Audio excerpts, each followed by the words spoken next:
So I do, as a dental hygienist and an educator, I do really love a headlight that goes on your loops, or even if you just have safety glasses with a headlamp, it really makes seeing the teeth so much better.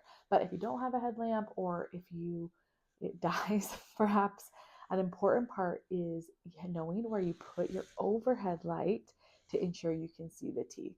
So your hand gets in the way when you instrument sometimes the patient's head. So there is different areas that you're going to put your overhead light. So when you're working on the mandible, you want your light to be a little bit up, like see how it would be lined up on my patient's eyes, which I don't want, but you're going to gently angle it down towards the teeth like this.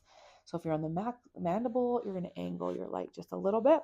If you're working on the maxilla, your light should be a little bit more straight on. Now you can have a little bit more focus.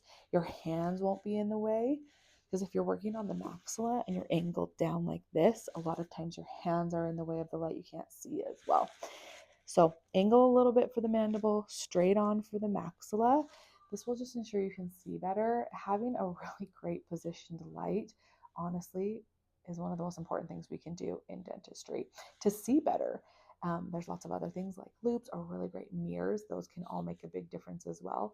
But correct light position can be huge.